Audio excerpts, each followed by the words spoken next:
Christopher David Lawson of Deepa.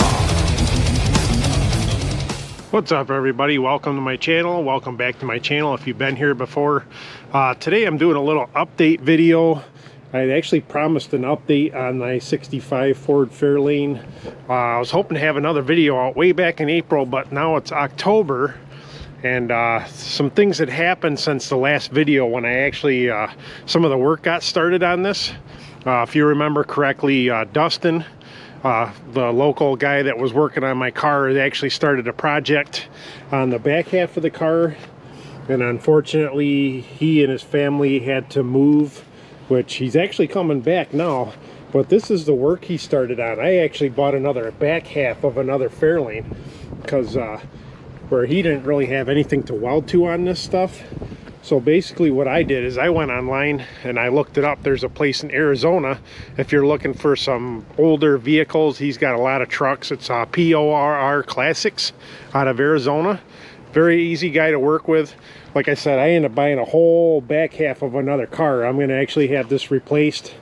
But unfortunately with coronavirus, this thing was actually supposed to be in the shop now.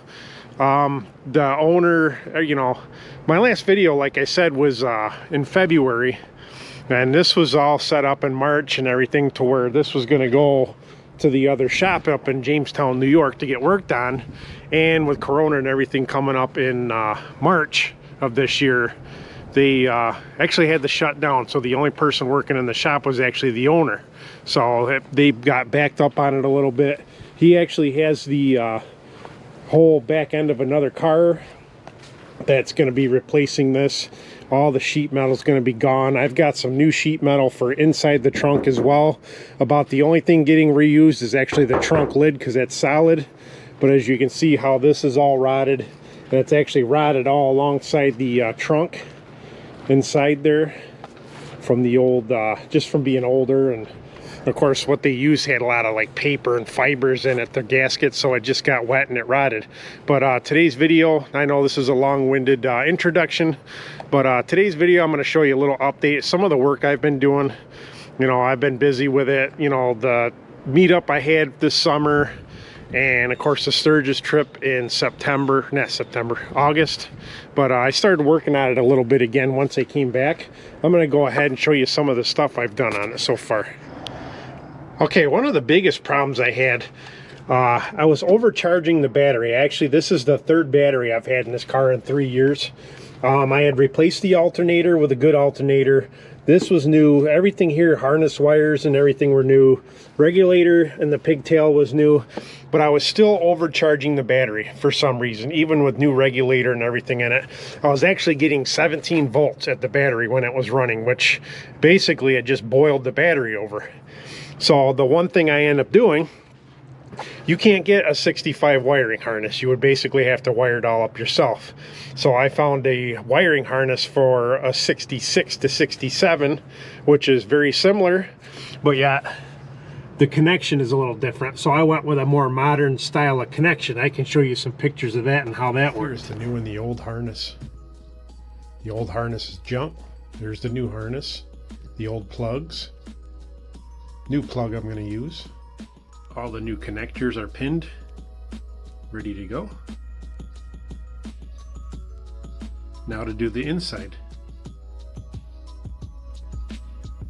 This is a little bit more tricky to do the inside on the firewall. All right, the biggest thing for me when it came to the wiring and stuff in here, the previous owners, I don't know who they were. I'm no wiring expert, but I think they were complete idiots. The way they wired everything up in here, and you know, at some point I'm going to need to replace all this wiring in here. I just don't know how the hell they didn't burn the car down though. I've had the dashboard torn apart for as long as I've had it. But one of the big things to me, and it was kind of an OCD thing, plus, you know, just cosmetics and the way everything looked, I end up replacing the ignition on it with a regular Ford style ignition. I'll go ahead and show you what was in here and why I had to change it. This thing looks like it came out of a tractor with all blue wires. What a bunch of idiots. Time to wire up the new one, which was a little bit of work. Had to bypass one of the wires. Looks much better now. So basically the way they had that switch wired up, they used all blue wiring, which made absolutely no sense. Luckily I have a manual for 65 so I can figure out what color codes and everything for the wires. But I also, like in the regular dashboard, which I'm taking apart and cleaning up, I replaced the gauges on it. I'll go ahead and show you pictures of that in a minute and my progress on that. 65 has no real replacement radio. The AM radio would not work in that, so I'm in the middle of working on that right now too. The dashboard itself, I'm actually not modifying it at all, but the cover piece I'm modifying a little bit. There's a metal piece on the back. I'll go ahead and show you pictures of that progress too. But basically, I'm going to go right past the fuse panel, everything with the radio I bought. I'll go ahead and show you this radio. This is the only aftermarket radio listed that will fit a 65 and 66 Ford Fairlane. Let me go ahead and show you that and what I've done on that so far. Okay, here's the dashboard torn apart, painting it. The new radio from RETROSOUND assembled. Time to put the new gauges in the dash. Got that part assembled, and I'm continuing to work on the radio section. So as of right now, that's pretty much where I'm at with the Fairlane. I was hoping to have more progress done. You know, the whole back of the car sitting here wide open.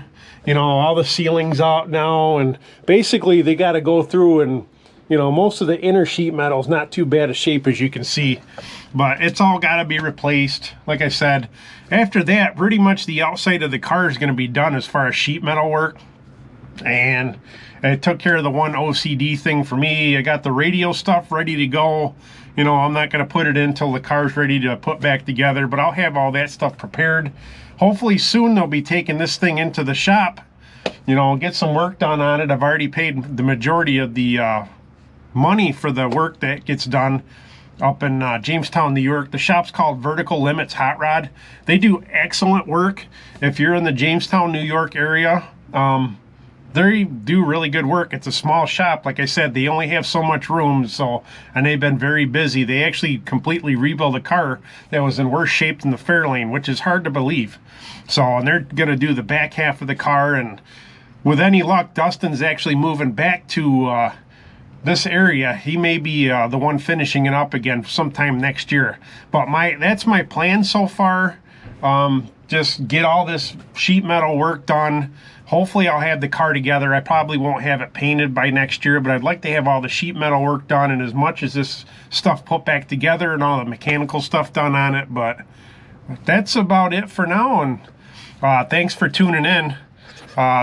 That's, you know, like I said, I've been waiting a while to get a video out for this just because I haven't had a chance to do a lot of work, and there wasn't a lot of major work done so far. But that's a progress report on my 65 Fairlane.